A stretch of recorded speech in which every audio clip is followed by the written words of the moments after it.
everyone. Welcome to part 2 of chapter 13. In this section, we are going to talk about paraphilic disorders as well as gender identity kind of issues, gender dysphoria. One thing to note as we proceed, we have a lot of debate about what is considered a sexual disorder. Because remember, going back to our definition of abnormal functioning, we look at things outside the norm that may be harmful, distressing, things of that nature. But with some paraphilic disorders, there's some debate on how we should categorize them, as they may fall within the realm of normal, or maybe not. But the ones that are not really up for debate are the disorders that involve like pedophilic disorder with the attraction to children, because that involves consent. Okay, so the reason why that is so different, I put articles in your supplementary resources folder, by the way, that kind of talk about how we name and how we categorize these different types of sexual functioning, because now we're looking at issues of attraction. Right, remember, consent is very important, and children cannot consent to this sexual behavior, despite the fact that there are many people with pedophilic tendencies who are trying to eliminate the statute, the age of consent, so that they could have relationships with children, their organizations, and unfortunately they're able to access one another rather quickly online. There's a slew of information concerning these different organizations. But consent is an important factor when we're looking at the classification of these different disorders, because when we look at paraphilic disorders, if someone's really attracted to latex, what is that really going to hurt? It may just be kind of abnormal, but is it distressing? Back to that question. Whereas when we talk about, someone being attracted to children and potentially acting out these things on children, that is a bigger issue because that's involving another person. And so, kind of keep those thoughts in mind as we read through these. I'm just really quickly going to mention them just so you have a good differentiation. Paraphilic disorders are categorized by intense sexual urges, fantasies, or behaviors involving objects or situations outside the usual sexual norms, sometimes non-genital areas of the body. So this could be, you could have multiple paraphilia displays. Few people receive a formal diagnosis. I guess maybe it could be because they keep it hidden. But clinicians suspect that these patterns may be more common. But again, who's going to seek treatment for these disorders if they're sating them in the comfort of their own home? So it's kind of like, is it just not as prevalent because we don't see it, or because people don't come for treatment? They don't think it's an issue. So to have a paraphilic disorder diagnostic checklist, for at least 6 months, the individual experiences recurrent and intense sexually arousing fantasies, urges, or behaviors involving objects or situations outside of the usual sexual norms. So non-human objects, non-genital body parts, suffering or humiliation of oneself or their partner, children, or other non-consenting persons. So that consent is a critical component of this formula. Individual experiences significant distress or impairment over the fantasies, urges, or behaviors. Some people may experience distress and others may not. So we get into kind of this gray area, right? Of course, if it's something that involves other people and non-consenting other people, like voyeurism or exhibitionism, that's going to need to be addressed. But if it's something like a fetish with a particular object, maybe someone doesn't feel that that's going to be distressing. So in some paraphilic disorders, the performance of the paraphilic behavior will indicate a disorder even if the absence of distress or impairment. So even if they're not distressed or impaired, as we listed in the DSM, it will still be diagnosed as a paraphilic disorder, especially when it involves other people, like exhibitionism, voyeurism, frauderistic disorder, and sexual sadism disorder. So, we're going to look at, there's a lot of theories why paraphilias exist, but there's little empirical support. And paraphilias can change, so they're based on the society in which they're present. So if we have a certain set of sexual norms and someone deviates from that, we may consider that abnormal functioning or disorder. And so no treatments, unfortunately, have been clearly effective for treating paraphilic disorders. We tried different like aversion therapies or like sexual reconditioning. But those psychological and sociocultural treatments have been available for a while. And biological interventions are kind of a new approach, but I'm pretty sure therapists focus more on the psychological and sociocultural approaches to kind of get to the deeper root of the issue as opposed to using solely biological interventions. It's always good to use them in tandem. So fetishistic, this one gives me a tongue twister too, fetishistic disorder. Recurrent sexual urges or fantasies involving the use of a non-living object or non-genital body part. Okay? And so with each of these different listings for the disorders, I've put in therapies, like listed the therapies that may help explain them, as well as the CBT treatments used. But please keep in mind, I'm just going to touch on the key features of the therapy, as the theories are kind of really socioculturally based, as we said on the last page. Remember, they haven't had much empirical support, these theories, but they're just thoughtful explanations why these could occur. And the treatment's kind of the same. So, some people believe, like with fetishes, that maybe classical conditioning could have occurred. Like maybe someone just has strong associations with a certain object, and so therefore they become attracted to it. And sometimes in the case of certain fetishes, people are not able to be aroused in a sexual encounter without the presence of that object. So let's say they're really attracted to leather. If they try to engage in a sexual act without any type of leather around, it may be hard for them to achieve orgasm or engage in the act in and of itself. Now, transvestic disorder. This is not someone who's transgender. So I want to put that out there, because I know not all of us read. It happens. We have to cut things out for time. But know this. This is not the same as being transgender. Transvestic disorder is when people dress as the opposite sex purely for sexual pleasure. When someone is transgender, that just means that their assigned gender role doesn't match with their expressed gender role. They don't feel like how they were assigned at birth. Okay? So that's an identity thing. This is purely sexual when we look at transvestic disorder. So fantasies, urges, or behaviors involving dressing in clothes of the opposite sex to achieve sexual arousal. Since I first made this PowerPoint around Halloween, of course I'm going to include the Rocky Horror Picture Show. Typically we find this as heterosexual male individuals cross-dressing in childhood or adolescence, and kind of continues. Then we have exhibitionistic disorder. I just used the trench coat because I feel like that's a common joke people use. And maybe you can associate the image with this concept. But this is characterized by the arousal from the exposure of genitals in a public setting. So, like people who like to flash their genitals, so to speak. The sexual contact is rarely initiated or desired, and here we're getting to that area of consent. People don't consent to seeing this. And so with this type of disorder, I remember my psychology professor in undergrad said, if someone flashes you their genitals and they are an exhibitionist, they're doing it to get an emotional reaction out of you. They get arousal from your reaction. So if someone ever did this to you, the best thing you could do is pretend nothing happened. And I was like, that is very hard. I understand the logic, but I feel like emotionally as a person, that'd be very hard. And so we have different treatments that try to, teach these people that, hey, that's not desired. People do not consent to seeing your genitals. You can't flash them at people to engage in your sexual arousal. So it's important to give them social skill training to understand, I know it sounds kind of silly when we say this, but to understand the context for which they're exposing their genitals, and try to give them insights of why they do this, and try to redirect their sensations and urges and pleasures to acceptable sources.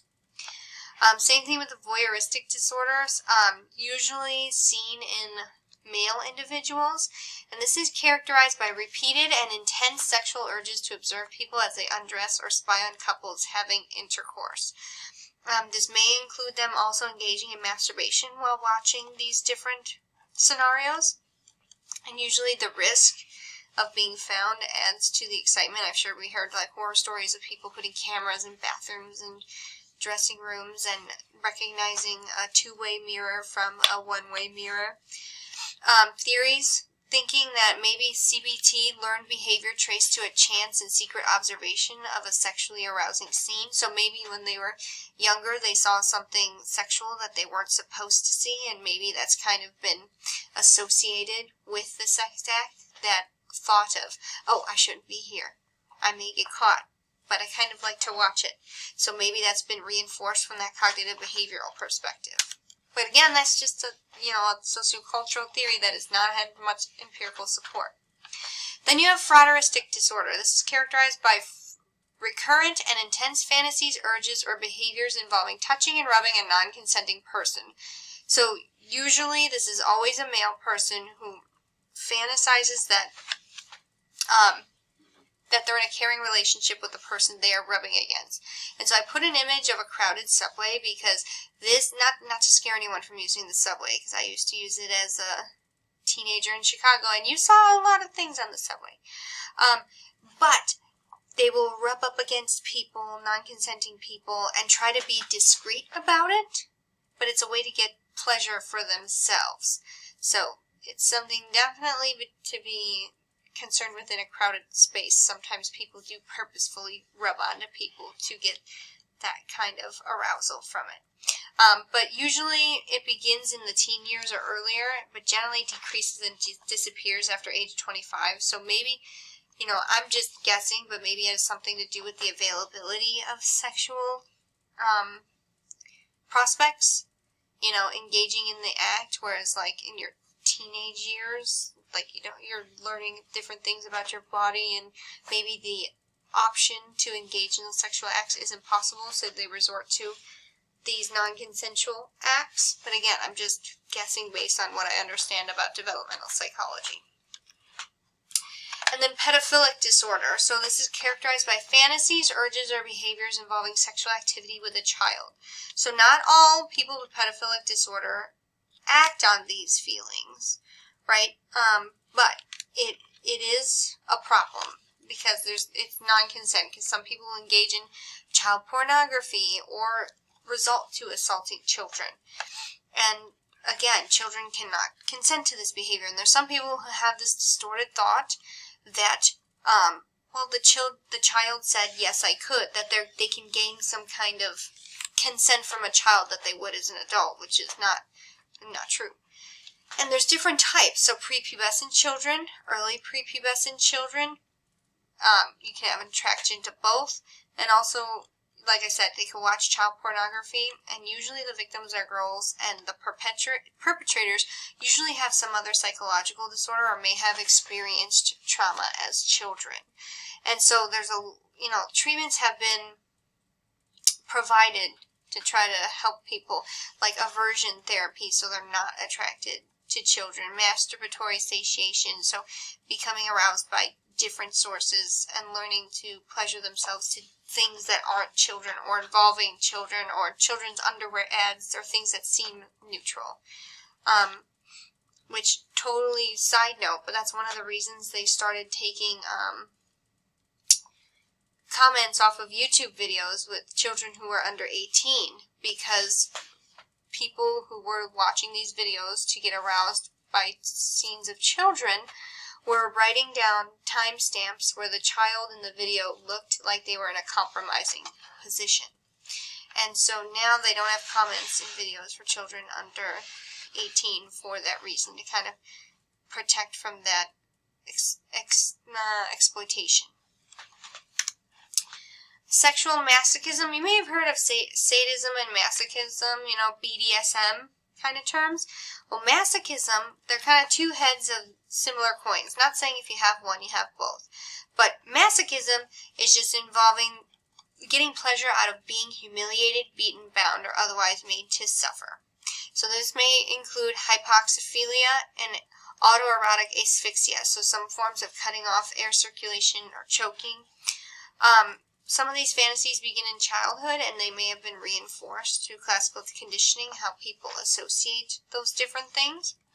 Whereas sadism involves repeated intense sexual arousal from fantasies, urges, or behaviors involving the thought or act of psychological or physical suffering of a victim. So being the perpetrator of that kind of violence.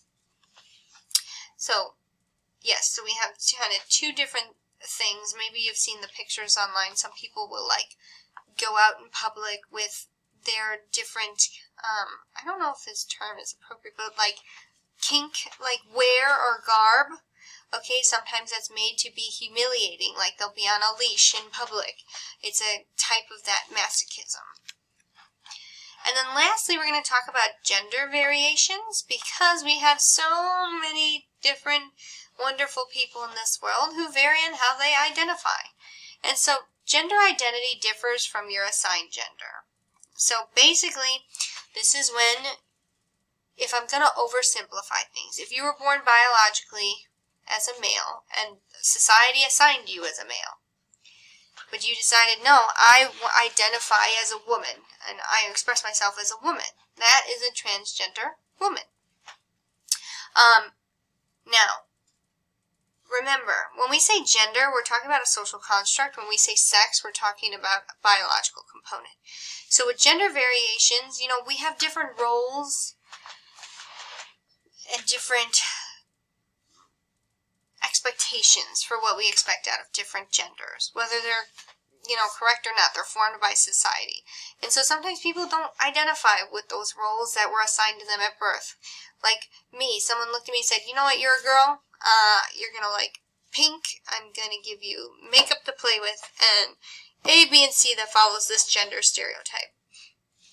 Well, maybe I'm someone who is like, no, I don't really identify with those things. I more identify with the boy side of things, right?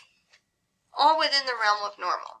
And so when we're looking at transgender variations, we're saying transgenderism is not a psychological disorder. Gender variations are not a psychological disorder. It's when we have intense or extreme incongruence and impairment and distress with one's identity. So usually, how do I want to say this? The definition is controversial because not all transgender people feel distress. They're very comfortable being in their gender that they've chosen. They're very comfortable in expressing themselves who they are. It gets controversial when we say, oh, well, they're all upset, they're all distressed. No, they're not all distressed. Some people may be distressed, but it's only because of the societal implications and the bullying and the harassment that transgender people face. And so there are different biological brain studies that kind of show that there may be biological support for being transgender.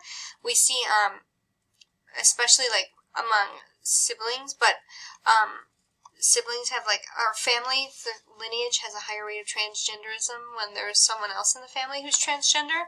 But biological brain similarities, there's really nothing different between someone who's transgender and someone who is not transgender in terms of functioning and consciousness.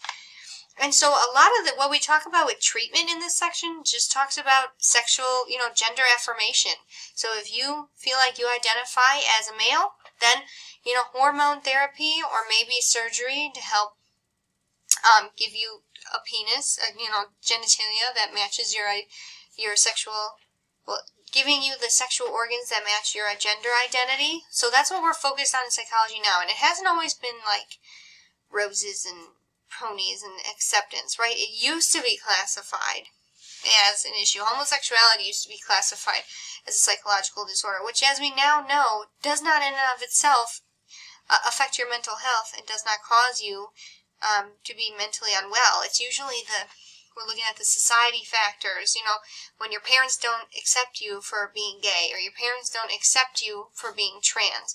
That's what's going to cause the psychological turmoil, not being transgender in and of itself, but the influences in our life that say, hey, that's, you know, there's a lot of people who have opinions about transgender individuals, and, you know, they're totally unfounded, but they're unaccepting of their children, for example. And I'm sorry if this has ever happened to you. I don't want to trigger anyone. But that lack of support is what it's going to affect your mental health. Not being transgender. It's just another variation of normal. So we should be accepting of that, right? It's a spectrum. And so there's a lot of discrimination faced by transgender individuals in our society today, and that could be related to the distress that people feel, not so much actually being transgender. And so gender dysphoria, this is what we're going to talk about with gender dysphoria. This is the significant distress that people feel when their assigned gender doesn't match their identified gender. So what they've taken on. So I'll let you read that diagnostic checklist. But you may find that there is a little bit of overlap with some transgender individuals. They may experience gender dysphoria as a result of all these conflicting influences in their life. And so the treatment for gender dysphoria is, again, going to focus on that gender affirmation, giving them the education to understand that being transgender is normal. It's okay. We have support programs to give you, if you're looking for a gender change procedure, trying to find hormone therapy, there's a whole slew of different actions, psychological, biological, and cognitive behavioral that we can look at. So building awareness of needs and feelings, reducing anxiety, depression, and anger, and improving self-image and developing coping skills. So focusing on accepting who you are as opposed to trying to change how you feel about, like trying to help you accept, come to terms with how you identify, and not so much focused on trying to change you back to normal as it was back in the day, right? That's not how we roll in 2020, right? We're looking at affirmation. So I hope this helped clarify some topics. If you have any question, make sure you ask me, and good luck on the exam this week.